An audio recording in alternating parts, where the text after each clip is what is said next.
A complete capitulation, a total capitulation. And people say, why do I focus on the extremists? Because the extremists have the initiative, and because, I haven't started yet, who condemned what?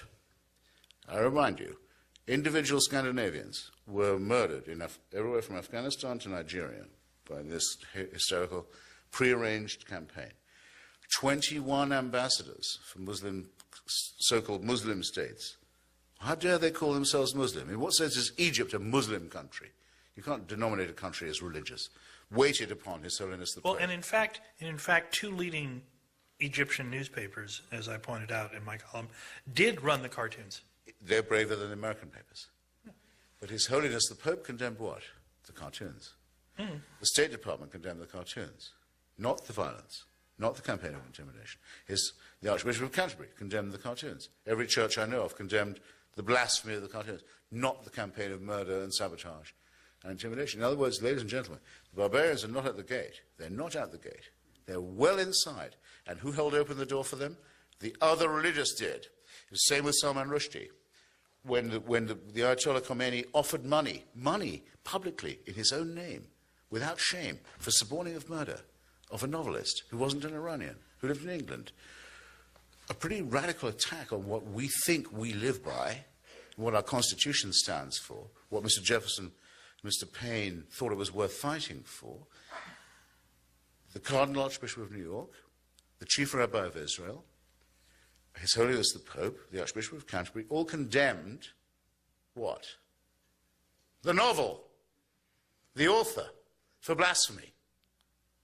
Now get used to this, because you may be living in the last few years where you can complain about it. Because the religious really mean this, you know. They are not just joking. They really mean to abolish everything you care about, and they want to take away everything you love and to destroy everything you have and to replace it with a Stone Age ideology derived from the desert of Palestine in a very bad time in human history.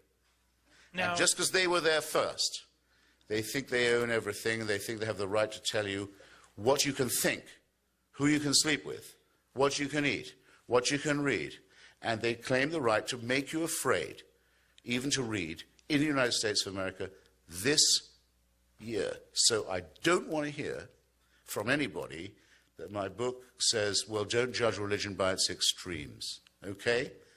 Don't do that. Well,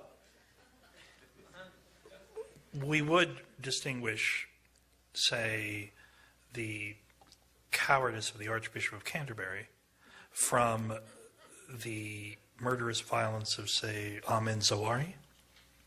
Would that be a fair distinction? No, because the Archbishop has prearranged his capitulation to them. He thinks they're people of faith.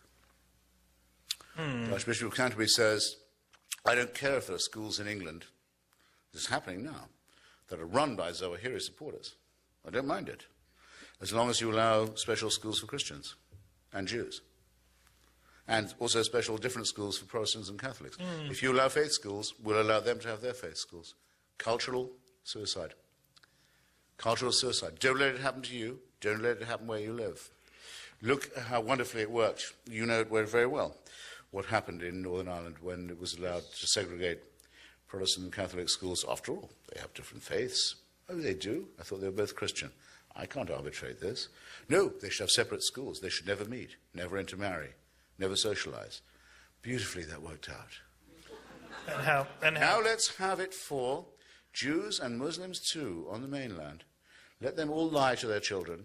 Let them all give their special myth. Let them all say to them that they're different. Let them not tell them that they're members of a civil society or a country or a nation. Let them denominate themselves by faith. Can't wait to see what happens. I think I know what's coming. I don't want my beloved country of birth to be turned into some fucking Lebanon by people of faith. I don't want it. I'm going to fight it too. And you should get ready to fight it when they try it in your case. Don't allow this. Putting the word faith in front of something is no excuse for barbarism and cruelty and ignorance and stupidity. Just as putting the word reverend in front of a stupid name like Falwell or Sharpton doesn't mean you should be on MSNBC. Learn to resist it because you're going to need to. Well, Christopher, This is about you. I'm right there.